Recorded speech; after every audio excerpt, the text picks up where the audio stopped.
श्री सद्गुरुदेव परमात्मने नमः। श्री रामचंद्राय नमः। श्री सद्गुरुदेव सन्निधि में भाग 6 जो कुमुदबेन पंजवानी ने लिखी है, उसमें आगे बढ़ते हुए हम देखते हैं श्री गुरुदेव ने हमें आगे क्या बताया है। ऐसी छोटी छोटी बातें हैं जो हमें ध्यान में रखनी है। तो चलिए पेज 77 हिंसा पर बताया है। तारीख 6/5/1967। श्री गुरुदेव कहते हैं, साधन निष्ठा और प्रतिज्ञा से करना चाहिए। कहते तो हो कि गांधी जी की मानते हैं, हम हिंसा नहीं करते हैं। अरे, किसी से अपमानपूर्ण वचन या शब्द बोलना, किसी को धोखा देना, किसी को दुख देना, ये भी तो हिंसा से बड़ी हिंसा है। यही सबसे बड़ी हिंसा है। हरिभाई राजकोट वाले जाते समय प्रणाम करने आए, तब श्री गुरुदेव ने उनसे कहा, जाओ, तुम्हारे यहाँ लड़का होगा, नाम राम सिंह रखना। और आगे कहा, हमें समझना है, दूसरे का कल्याण, दूसरे की भलाई करे वह साधु। साधु वही जो सदा दूसरे की चिंता करता है और एक क्षण भी चिंतित नहीं होता, जो सदा कर्तव्यमग्न, सदैव परहित में रहते हुए कोई कार्य नहीं करता। योगी में यदि मद आवे तो वह भ्रष्ट होता है। अब पेज 112 पर बताया है, छिपकर बात सुनना महापाप है। ठाकुर साहब रमेंद्र बहन जी की नोंद में से ये लिया है। तारीख 21/6/1967। श्री गुरुदेव कहते हैं, लोगों को इतना भी नहीं है, पराई पीड़ा तो देखो। अभी कहूंगा तो सबको बुरा लग जाएगा। बैठेंगे गुरुजी के किवाड़ के पास, माला फेरेंगे सबको दिखाने को, और कान लगाएंगे भीतर, गुरुजी क्या बात कर रहे हैं। अरे, सामने आकर ही सुन लो, कौन मना करता है। देखो, खुली हुई चिट्ठी और छिपकर बात सुनना, ये महापाप मैं समझता हूँ। कहीं पर किसी की चिट्ठी पड़ी हो, खुली हो, बंद हो, मत पढ़ो। ऐसा पाप कर्म मत करो, सिवाय हानि के और कुछ नहीं मिलेगा। अरे, तुम ऊपर उठने की बजाय और नीचे गिरते हो, किसी पर टीका करने के सिवाय और कर ही क्या सकते हो। टीका यानी निंदा का पात्र बनाने के सिवाय और कुछ नहीं कर सकते। अरे, कितनी दुख की बात है। अपने को तो कितना उदार बनना चाहिए। अगर आप में ये बात है तो साधु के पास रहकर छोड़ देना चाहिए। इतने दिन मेरे पास रहते हो, पर अभी तक आप लोगों में यह हाल है। मैं किसी एक के ऊपर नहीं कह रहा हूं, समष्टि में कहता हूं। अगर मान लो कि कोई आपकी ही बुराई कर रहा हो, उसे छिपकर सुन लोगे तो आपका भाव उसके प्रति खराब हो जाएगा। इससे विषाद बढ़ेगा और कुछ नहीं होगा। अगर आप में छिपकर सुनने की आदत नहीं है तो प्रभु ही बहुत कृपा है। देने में सेवा और लेने में शरणागति, यह दो चीज बराबर याद रखनी चाहिए। अब तारीख 22/6/1967 की बात है। आज सुबह से श्री राम जय जय राम की अखंड धुन हो रही है, यानी 24 घंटे की। कोई यहाँ दे जाए ऐसी आशा करना बेकार है।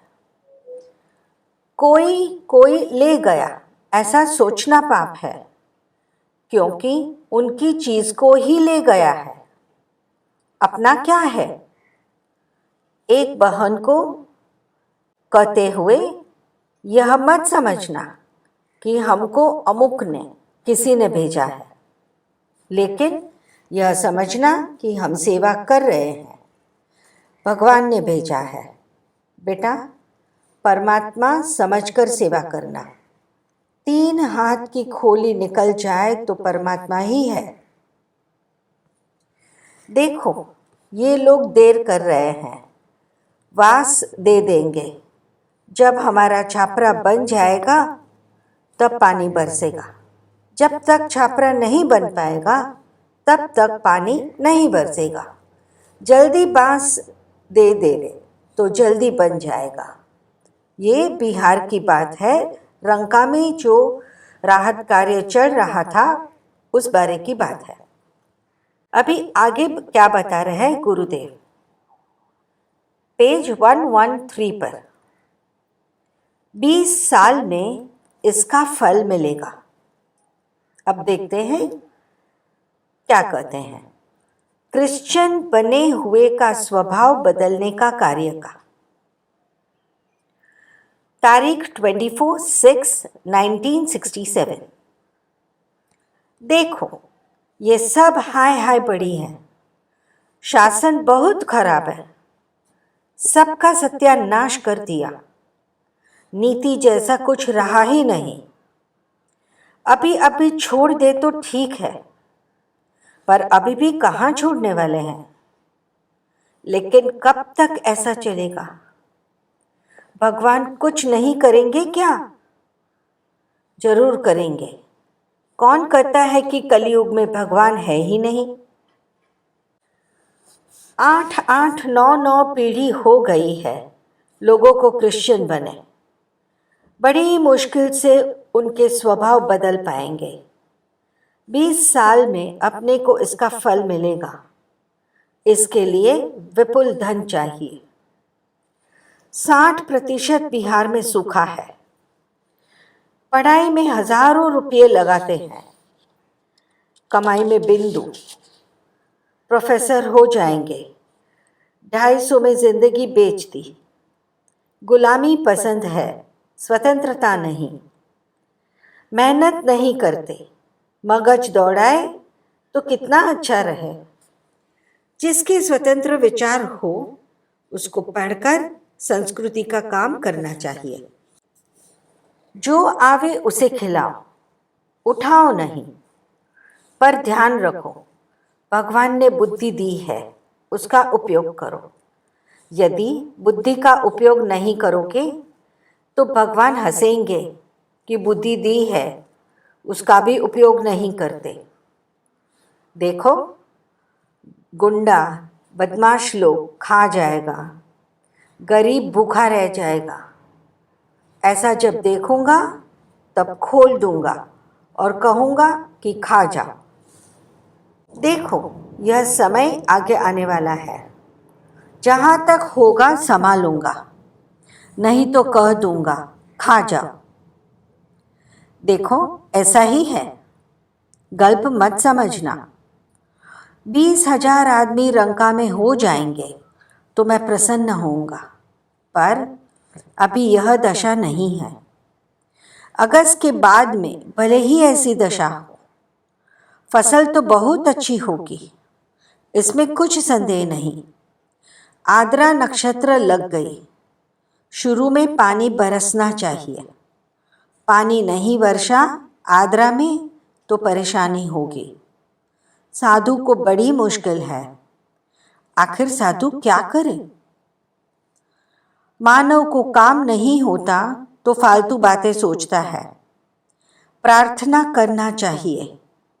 प्रार्थना कभी व्यर्थ नहीं जाती है। नित्य प्रति प्रार्थना करो। प्रार्थना कभी भी असफल नहीं होगी। स्वाध्याय वाणी का तप है। देखो, ऐसी खांसी तो पहले भी कुछ नहीं समझता था, इससे भी ज्यादा खांसी सहन की है। अब इतनी भी सहन नहीं होती है, खांसी से डरता हूं। अपने दुर्गुणों को छोड़ो। श्री गुरुदेव ये बात बताते हैं पेज 163 पर। तारीख 9/7/1969। सुबह 8 का समय है। श्री गुरुदेव हॉल में विराजे हैं। पास में ढेबर भाई बैठे हैं। श्री गुरुदेव कहते हैं, हम जब तीर्थ में जाते हैं तब कुछ न कुछ वहां छोड़ते हैं। आप लोग सब रंग का आए, यह तो तीर्थ सांस से भी बढ़कर है, तो आप लोग यहाँ पर भी कुछ छोड़कर जाइए। मैं फल फूल साग भाजी आदि छोड़ने को नहीं कहता हूँ। अपने में रहे हुए दुर्गुणों को छोड़ने का प्रयत्न करो। अर्थानुसंधान के उपास्य के नाम रूप, लीला, धाम 4 विभाग हैं। परिधि से बाहर जो है वह ईश्वर। 20 पैसे की चीज 14 पैसे में कैसे मिले? दुकानदार कृपा करे तो मिले। हमारे पास 5 ज्ञानेंद्रियां, 5 कर्मेंद्रियां और मन, बुद्धि, चित्त, अहंकार, अंतकरण चतुष्ट है। ये 4 में बुद्धि आखिरी है। बुद्धि के परे जब हम चलते हैं तब अव्यक्त शक्ति कृपा करके मन को खींच लेती है। ज्यों ज्यों सात्विकता उदय होती है, त्यों त्यों अंतकरण की शुद्धि होती जाएगी, त्यों त्यों हम ऊपर उठते जाएंगे। प्रकृति का भी नियम है कि हल्का पदार्थ ऊपर आता है। अब मन की बात आई है, तो मन क्या है, इसके बारे में पेज 148 पर श्री गुरुदेव हमें क्या बताते हैं तो सुनेंगे। तारीख 7/7/1967। श्री गुरुदेव कहते हैं, मन को खोजो। कहाँ है? कहाँ से उत्पन्न होता है? संकल्प विकल्प का नाम ही मन है। संकल्प कहाँ से आया? संकल्प संस्कार से उत्पन्न होते हैं। संस्कार कर्म से उत्पन्न होते हैं और कर्मों की उत्पत्ति ज्ञानेंद्रियों से होती है। तो मन ज्ञानेंद्रियों से ही उत्पन्न होता है। शब्द, स्पर्श, रूप, रस, गंध आदि तन्मात्राओं से ही मन उत्पन्न होता है और संस्कार द्वारा पोषित होता है। व्यवहार में नाम मन रखा गया है। मन चैतन्य की एक दशा है। संस्कार द्वारा ही ज्ञानेंद्रिया पुष्ट होती है। उदाहरण के तौर पर मोर बोला।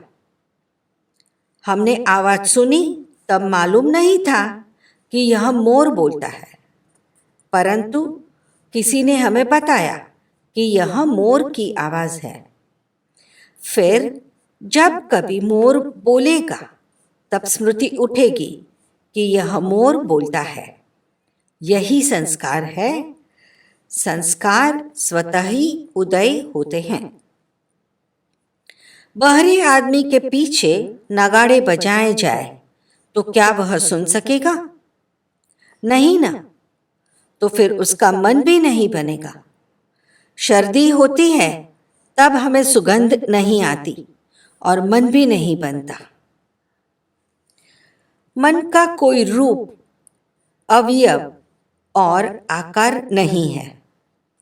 मन तो चैतन्य तत्व द्वारा ज्ञान तंतुओं से घनिष्ठ संबंध रखता है और उससे जो कंपन होता है वही मन है।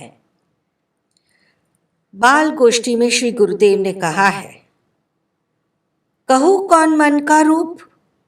और जवाब दिया है, बिनु अंग जग का भूप।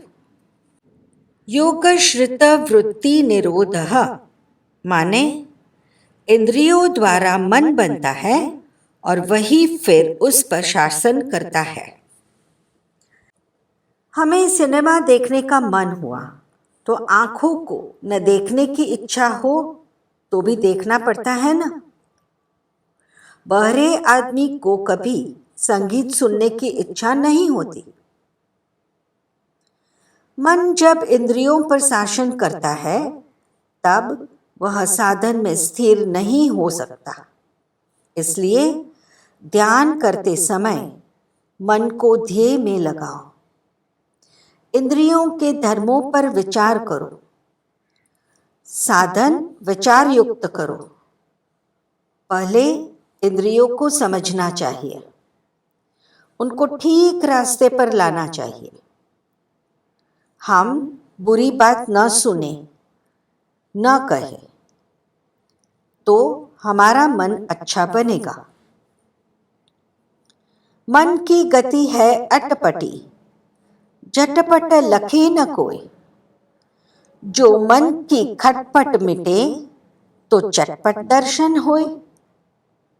ज्ञान तंतुओं की विषयों के साथ में परम घनिष्ठता है, परंतु मन एक बार ध्येय में लग जाए फिर वह छूट नहीं सकता, क्योंकि उसको साधन में रस लग जाता है। समझ पूर्वक मन को साधन में लगा दो। धीरे धीरे शांत होकर फिर वह केवल श्री गुरु में ही लगा रहेगा। जब मन श्री गुरुदेव में स्थिर हो जाता है तब उसकी चंचलता मिट जाती है। निष्कर्ष कि जब एकाग्रता आती है तभी विषयों में आनंदानुभूति होती है, इसलिए मन उस तरफ दौड़ता है। एकाग्रता ही रसदायी है, न कि विषय। आनंद विषयों में नहीं परंतु एकाग्रता में ही है। इसी तरह भजन का आनंद लेने के लिए एकाग्रता ही जरूरत पड़ती है।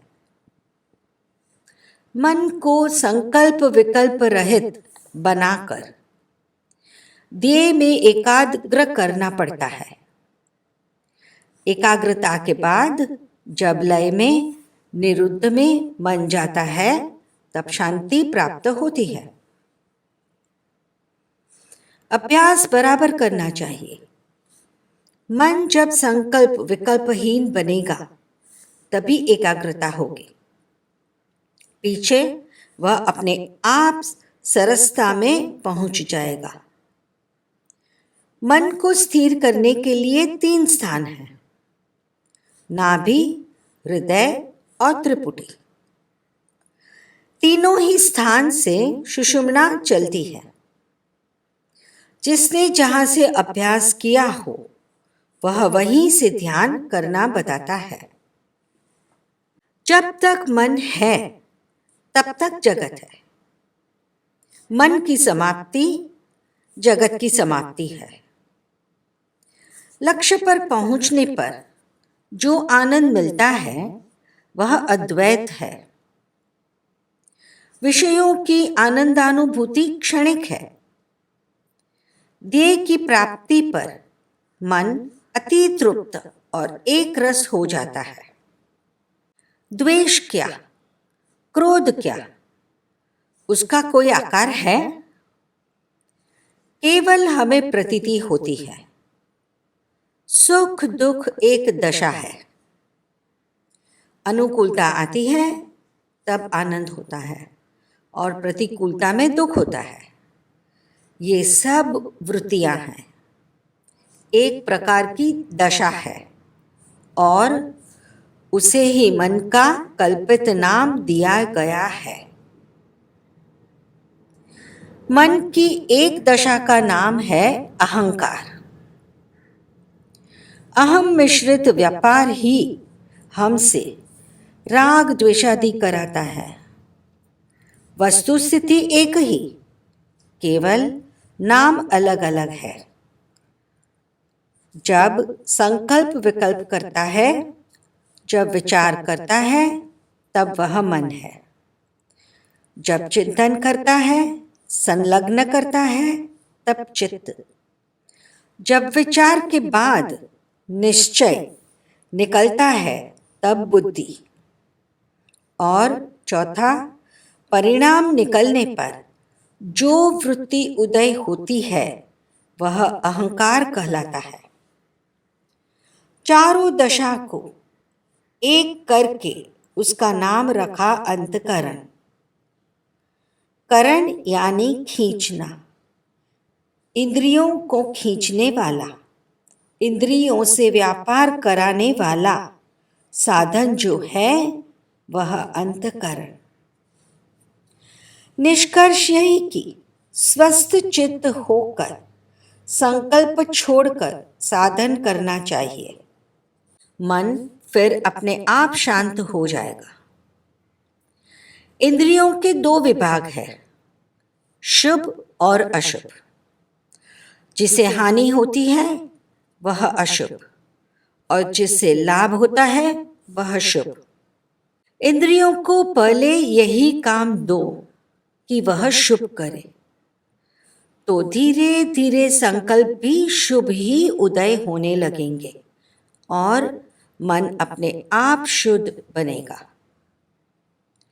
इंद्रियों को जैसा भोजन मिलेगा वैसे संस्कार बनेंगे।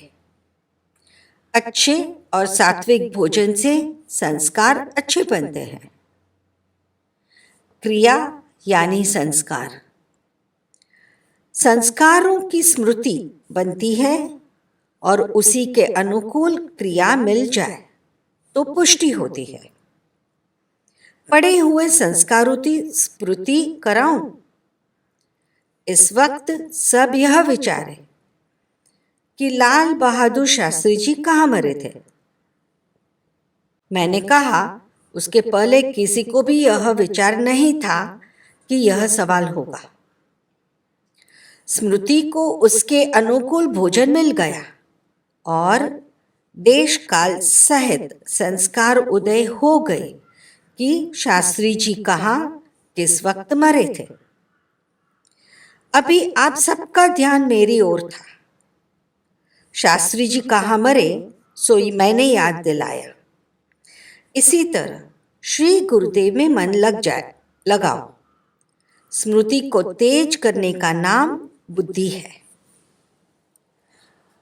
अभ्यास अगर हुआ तो सब अपने आप शांत विलीन हो जाएगा।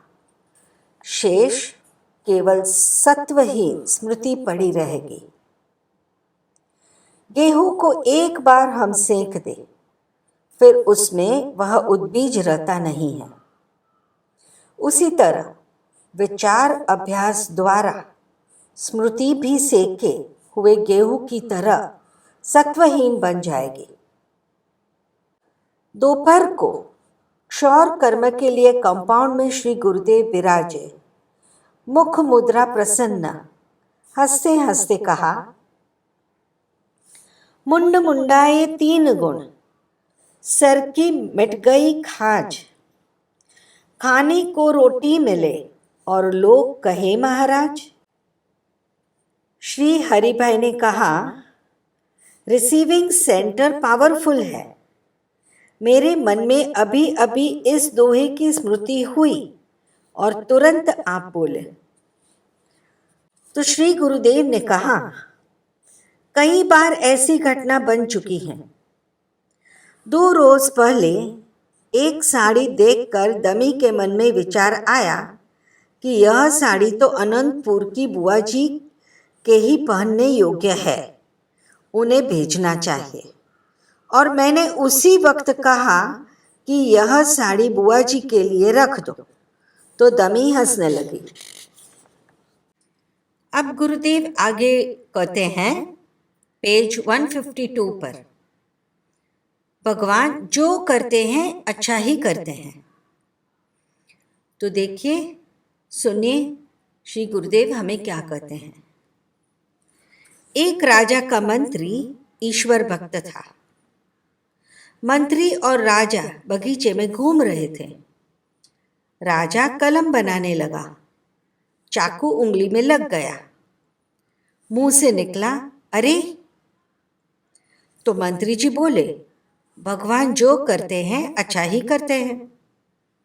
राजा को गुस्सा आ गया कि मेरी उंगली कटी, उसमें भगवान ने क्या अच्छा किया। मंत्री को जेल में भेज दिया। वहां भी उन्होंने यही कहा, भगवान जो करते हैं अच्छा ही करते हैं। 4-6 दिन बाद राजा शिकार खेलने गए। जंगल के आदिवासियों ने राजा को पकड़ लिया। पहले आदमी की बलि चढ़ती थी। रात को राजा को खिलाया। अब खाया कैसे जाए? चिंता तो लगी थी सुबह मरने की। सुबह हुआ, स्नान करवाया। अब उसके आचार्य ने पूछा, इसका कहीं अंग भंग तो नहीं है? क्योंकि अंग भंग की बलि नहीं होती। देखा तो उंगली कटी हुई थी। राजा को छोड़ दिया। राजा घर आए। सोचा मंत्री ने कहा था, भगवान जो करते हैं अच्छा ही करते हैं। सो यह देख लिया कि अच्छा किया। पर मंत्री ने जेल जाते समय भी ऐसा ही कहा था। उसका क्या अर्थ? क्या अच्छा हुआ? मंत्री के पास पहुंचे। सब हाल बताया। पूछा, जेल में क्या अच्छा हुआ? मंत्री बोले, अगर मैं जेल में नहीं होता तो आपके साथ शिकार को चलता। आपकी उंगली कटी देखकर वे लोग मुझे पकड़कर बलि चढ़ा देते। भगवान ने अच्छा ही किया कि मुझे जेल में रखा। भगवान जो करते हैं अच्छा ही करते हैं। इष्ट एक ही मानो, सेवा किसी की भी करो। बार बार इष्ट बदलने से शंका हो जाती है। सब में राम का ही स्वरूप देखना। एक ही साधे सब साधे, सब सधे, सब साधे सब जाए। जो तू सींचे मूल को, फूले फले अघाए। अब पेज 173 पर श्री गुरुदेव हमें समझाते हैं, पाप का बाप लोभ है। एक कहानी बताते हैं, या सच्ची बात हो सकती है। कहते हैं, एक शुक्ल जी महाराज काशी से विद्वान होकर घर गए। वेद पढ़ते थे। 1 पैसे की दवाई का 6 पैसे ले। उनकी पत्नी बड़ी साध्वी थी। देखकर वह भीतर ही भीतर दुखी हो गई। पंडित जी को बहुत समझाया पर वे नहीं माने। एक रोज पत्नी ने सवाल किया कि महाराज, आप सब शास्त्र पढ़े हैं, आप यह बताइए कि पाप का बाप कौन? पंडित जी सोच में पड़ गए। कहा, सुबह बताऊंगा। रात्रि को सब शास्त्र उलट डाले, परंतु उत्तर नहीं मिला। पत्नी ने ताना मारा, महाराज आपने कुछ नहीं पढ़ा। पंडित जी चिढ़कर घर से चल दिए। रास्ते में कुएं पर पानी पीने रुके। सामने ही एक वेश्या का घर था। पास आकर उसने पंडित जी को प्रणाम किया और पूछा, महाराज कहाँ पधारते हैं? पंडित जी बोले, पाप का बाप कौन है? इस प्रश्न को पढ़ने जा रहा हूं। वैश्या ने कहा, महाराज इसे तो मैं भी पढ़ा सकूंगी। पंडित जी ने पूछा कि तुम कौन हो? जवाब मिला कि वेश्या हूं। वेश्या ने अलग कोठरी का प्रबंध किया। भोजन के लिए गांव में व्यवस्था कर दी।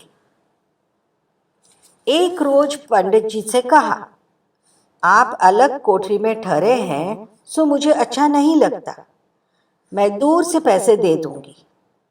आप आटा दाल लाकर यही भोजन बना लें और 400 रुपये घर भेजे। शुक्ल जी ने सोचा, बात तो ठीक है। रुपया भेज दिया गया और स्वयं वेश्या के घर में ठहर गए। वेश्या एक रोज फिर बोली, महाराज, आप हाथ से बर्तन मलते हैं सो ठीक नहीं, आपके बर्तन नौकर ब्राह्मणी मल देगी। वेश्या ने ब्राह्मणी को समझा दिया कि बर्तन जूठे और दाग वाले रखना। ब्राह्मण रोज उसे लड़ने लगा। आखिर वेश्या खुद बर्तन मलने लगी। पत्नी को 1000 रुपये और भिजवाए और ब्राह्मण को रोटी का आटा भेज दिया। ऐसा करते करते वेश्या ने दूध का भोजन बनाकर ब्राह्मण को खिलाया। आखिर में बोली, यहाँ की सारी मालमत्ता मैं आपके नाम पर कर दूंगी। आप घर जाकर कोई धंधा करें। कहाँ के प्रपंच में पड़े हैं? मेरे हाथ का पानी का भोजन खाकर आप घर जाइए। ब्राह्मण तैयार हो गया। जब भोजन करने बैठा तब वेश्या ने उसे एक चांटा लगा दिया और कहा, खबरदार महाराज, मैं वेश्या हूँ। शूद्र धन के लालच में धर्म बेचने को तैयार हुए हो? घर जाओ, पाप का बाप लोभ है। ब्राह्मण समझ गया। जिसके अंतःकरण की खूब घुटाई हो गई हो, जिसका अंतःकरण बिल्कुल दर्पण जैसा साफ हो, उसमें ही ईश्वर का प्रतिबिंब पड़ता है। जरा सा भी कचड़ा नहीं रखना चाहिए। मैं सच कहता हूँ हो। तारीख 12/7/67। 2 दिन से पूज्य श्री का स्वास्थ्य सुधार पर है। हॉल में पधारते हैं, फिर भी समष्टि रसोईघर में नहीं जा सकते हैं। सुबह प्रार्थना के बाद रामायण अखंड पाठ आरंभ हुआ। तब पूज्य श्री आरती में पधारे। बहुत देर तक विराजे। कोई कोई घूमते थे तो श्री गुरुदेव ने कहा, देखो, तुम लोग इधर उधर घूमते हो, यह अच्छा नहीं है। अपने समाज को बदनाम मत करवाओ। बाहर से शिकायत आती है, यह अच्छा नहीं है। जब काम में फुर्सत हो तब अपन बैठे सत्संग करो। अपनी बुरी आदत तो अपने घर ही छोड़कर आना चाहिए। यहाँ आकर भी खराब विचार रखना अच्छा नहीं है। नीति से रहना चाहिए। अगर ऐसा ही करना है तो अपने घर चल जाओ। यहाँ रहना है तो ठीक से रहो। ये शब्द कुछ नाराजी में डांटते हुए बोले। भाइयों का हाँ हाँ हू हू यह ठीक नहीं है। आगे श्री गुरुदेव समझाते हैं कि घर में एका जरूरी है। पेज 174। देखो, माता पिता जब वृद्ध होवे तब बड़े लड़के की जिम्मेदारी होती है घर की पूरी व्यवस्था करने की। भले घर में सब लड़े भिड़े, पर उसको अपनी पूरी जिम्मेदारी मानना चाहिए। बड़े लड़के का धर्म है सबकी सेवा करने का और सब भाई बहनों पर अच्छा स्नेह रखना। एक किस्सा बताऊं एकता का। एक परिवार था। एकता बहुत ज्यादा थी। उनके देश में पड़ा अकाल। पति ने पत्नी से कहा, अब क्या करें? यहाँ पर तो पूरा पड़ता नहीं है, अपन कहीं दूसरी जगह चले। पत्नी ने कहा, हाँ, जैसे आप कहे तैयार हूं, चलो। फिर बोला, लड़के से तो पूछ ले। लड़के से कहा तो लड़का बोला, हाँ पिताजी, जैसी आपकी आज्ञा। फिर बोला कि लड़की भी तो बड़ी है, उसे पूछो। लड़की बोली, हाँ पिताजी, जैसी आपकी आज्ञा हो, हम तैयार हैं, चलो। चारों जीव घर में जो कुछ था, दाल चावल बर्तन, सब बांध लिए और चल दिए। चलते चलते पिता को लड़की कुछ थकी सी लगी। पिता ने कहा पत्नी से कि लड़की कुछ थकी सी हो गई है, अब कहीं थोड़ा विश्राम कर ले। पत्नी बोली, मैं भी ऐसा ही सोच रही थी, लड़की थक गई है। एक पेड़ की छाया में अपना लंगर डंगरा रख लिया। लड़की से बोला, बेटी तुम जरा दाल चावल साफ कर लो। बोली, हाँ पिताजी अभी करती हूँ। पत्नी से बोला, तुम जरा चूल्हा बना लो। उसने कहा, अभी बनाती हूँ। लड़के से बोला, तुम जरा जाकर लकड़ी बिन आओ। उसने कहा, अभी जाता हूँ पिताजी। अब बोला, जरा ये टुकड़े उठा दो, मैं रस्सी बट लूं, कुछ काम आ जाएगी। बैठकर रस्सी बटने लगा। अब पेड़ पर एक भूत रहता था। वो आदमी बनकर उसके पास आया। बोला, यह क्या करते हो? घर मालिक बोला, रस्सी बनाता हूं। वह बोला, इसका क्या करोगे? बोला, भूत को बांधूंगा। भूत ने सोचा, इनमें इतना एका है, शायद बांध ही ले। तो बोला, आपको क्या चाहिए? बोला, पैसा चाहिए। भूत ने कहा, अगर आपको पैसा लाकर दे तो नहीं बांधेंगे ना? तो पुरुष बोला, नहीं बांधेंगे। भूत ने खूब पैसा लाकर दे दिया। जिसके कोई वारिस नहीं होता है और उसकी संपत्ति गड़ी हो, उसे भूत निकाल लेते हैं। भूत ने पैसे दे दिया। अब तो परिवार वापस घर लौट आए। रात को ही पैसे गिने। रुपये की आवाज आए, पड़ोसियों ने सुना। अभी तो ये भूखों मरते थे और आज रुपये गिन रहे हैं। सुबह पड़ोसियों ने पूछा, बहन रात को आपके यहाँ रुपये बच रहे थे। उसने जो था सब सुना दिया। अब पड़ोसी ने सोचा, हम भी जावे।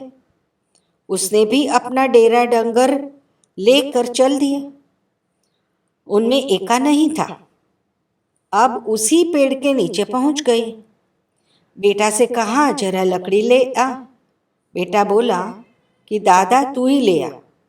बेटी से कहा, जरा दाल चावल साफ कर लो। वह बोली, माँ बैठी है ना, वो क्यों नहीं करती? पत्नी से कहा, जरा चूल्हा बनाओ। तो बोली, इतनी बड़ी बेटी है, बैठी बैठी क्या कर रही है, वो क्यों नहीं बनाती है? घर मालिक खुद बैठकर रस्सी बटने लगा। भूत आया, पूछा, क्या कर रहे हो? बोला, रस्सी बना रहा हूं। क्या करोगे? बोला, भूत बांधूंगा। भूत बोले कि पहले घर का भूत बांध ले, फिर दूसरे का भूत बांधना। सो देखो, पहले घर में सुमन संप रहो। जब तक सुमन संप नहीं होगी तब तक कुछ नहीं होगा। घर में एका जरूरी है। धर्मराज को राजसूय यज्ञ करना था। पैसे के लिए कुबेर के पास गए।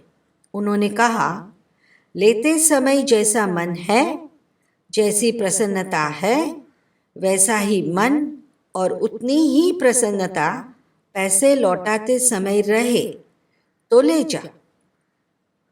धर्मराज वापस चले गए। इसको बराबर समझना। हाँ, पेज 192 पर श्री गुरुदेव बुद्धिजीवी की चतुराई के बारे में समझाते हैं।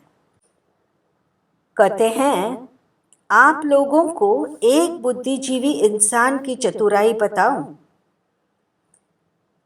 एक गांव के मियाँ ने प्रदर्शनी में जाहिरात की कि हम आप लोगों को खुदा की खुदाई और इंसान की जान बताएंगे।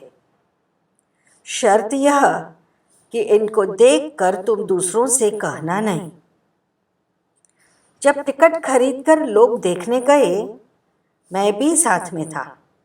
तब गंगा जी में खड़े होकर उसने गंगा जी का पानी बताया और बोले, देखो खुदा की खुदाई। सबने पूछा, कहाँ है? तो बोला, ये गंगा जी खुदा की खुदाई नहीं तो क्या तेरे बाप की खुदाई है? सब देखते रह गए और रुपये ले लिया। ऐसा जमाना है। इसके बाद एक रेशमी कपड़े में बंधी हुई एक बड़ी सी गठरी ले आए। एक के बाद एक कपड़ा खुलता गया। लोग कुतूहल से देखने लगे। आखिरी कपड़े में से छोटा सा रोटी का टुकड़ा निकला। उसे लोगों को दिखाकर कहा कि देखो, यह है इंसान की जान। इसके बिना कोई जिंदा रह सकता है क्या? तो इसके ऊपर श्री गुरुदेव ने एक दोहा भी कहा है, तुलसी सो नर चतुर है, राम चरण लय लीन, पर धन पर मन हरन को, वेश्या बड़ी प्रवीण। अब पेज 261 पर श्री गुरुदेव समझाते हैं, मूर्ख मित्र से विचारवान शत्रु अच्छा। एक कहानी और बताते हैं। एक राजा ने एक बंदर पाला, अपना अंगरक्षक बनाया। बंदर बड़ा ही अच्छा हितकारी था, पर समझ नहीं थी। राजा के देश में एक विद्वान ब्राह्मण रहता था। उसकी पत्नी ने एक बार सोने का दागीना यानी गहने बनाने की जिद की। ब्राह्मण ने बहुत समझाया, पर वह नहीं मानी। आखिर ब्राह्मण ने कहा कि चोरी करने के सिवा और कोई चारा नहीं, तू कहे तो चोरी कर ला। ब्राह्मणी कहे, भले। ब्राह्मण राजा के यहाँ बने बनाए दागीना की चोरी करने चला। सोने की पेटी उठाई। फौरन ही श्लोक याद आया कि सोने की चोरी करने से 7 जन्म तक नरक भोगना पड़ेगा। चुपचाप उसने रखकर चांदी की पेटी उठाई। फिर उसे भी छोड़कर पैसे की पेटी उठाई। सबके श्लोक याद आते गए और वह छोड़ता गया। आखिर में भूसा हाथ लग गया। भूसा का श्लोक याद नहीं था, तो उसी का बोरा उठा लिया। फिर सोचा कि महल में आया हूँ तो राजा को दर्शन करता जाऊं। राजा के शयन खंड में बत्ती जल रही थी। दीवार पर एक सर्प चल रहा था और उसकी परछाई राजा की छाती पर पड़ी थी। बंदर चौकीदार ने देखा तो समझा कि सांप राजा की छाती पर चल रहा है। अकल तो थी नहीं। सर्प को मारने को ज्यों ही तलवार उठाई, त्यों ही ब्राह्मण ने छुड़ा ली और सर्प को मार डाला। फिर बंदर को भी मार डाला। सोचा कि इस मूर्ख के रहने से राजा की कभी न कभी हत्या हो जाएगी। इसलिए मूर्ख मित्र से अति भलो, पंडित शत्रु होए। राजा वानर की कथा, बना समझ जियह जोए। पेज 335। अब गुरुदेव कहते हैं, पुण्य न कर सको तो न सही, पर पाप न करो। श्री गुरुदेव ने माणिक काका की सेवा की सराहना करते कहा, दूसरों को सुख देना एक महान यज्ञ है। भाग्यवान मनुष्य ऐसा यज्ञ कर सकता है। आप ऐसा न कर सको तो किसी के दुख का निमित्त न बनो। पुण्य न कर सको तो न सही, पर पाप न करो। दूसरों को सुख देने से आत्मसंतोष मिलता है। जीवन व्यर्थ न जाए सो देखना। प्रभु भजन करना, अमूल्य समय को व्यर्थ नष्ट न होने दो। जो दिन निकल गया वह वापस नहीं आएगा। माणिक काका जैसी मृत्यु भगवान को ही मिल सकती है। तीर्थ स्थान, गंगा जी का घाट और गुरु का सानिध्य। सन 2223 में भरतपुर मथुरा के प्रदेश में स्वामी श्री श्रद्धानंद जी महाराज आर्य समाज जी ने मलकाने राजपूतों की शुद्धि की थी।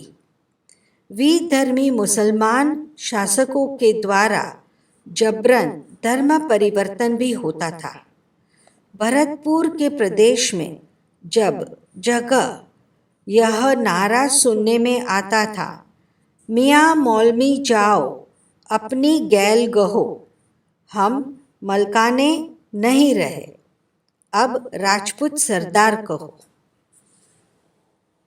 अब पेज 233 पर एक बहुत अहम बात श्री गुरुदेव ने बताई है, जो है भोजन की शुद्धि। इसके बारे में श्री गुरुदेव कहते हैं, एक बार हमसे कहा गया कि होटल में खाओ, सबके साथ उठो बैठो। मैंने पूछा, इससे क्या होगा? जवाब मिला कि संगठन बढ़ेगा, स्नेह बढ़ेगा। अब आप विचार करें कि एक ही माँ के पयोदर पीने वाले में क्यों संप नहीं?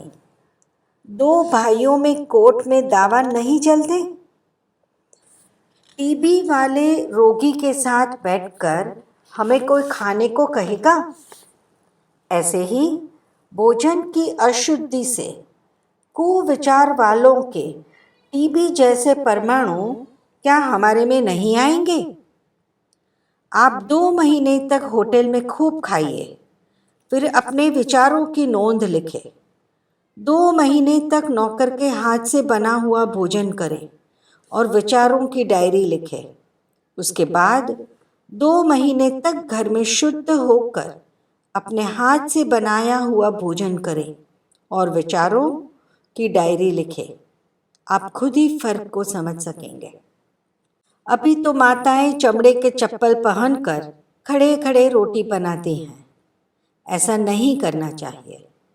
चमड़ा हमें उपदेश देता है कि अरे तुम मेरी तरफ तो देखो, मैं मरा मराया चमड़ा हूँ, परंतु तुम्हारे पैर के जूते बनकर तुम्हारी सेवा की और तुमने मुझे मोजा दिए, फिर मुझे कमरे में स्थान दिया, तुम्हारे चश्मा द्वारा तुम्हारी आंखों पे आ गया और हैट बनकर सर पर भी बैठ गया हूँ।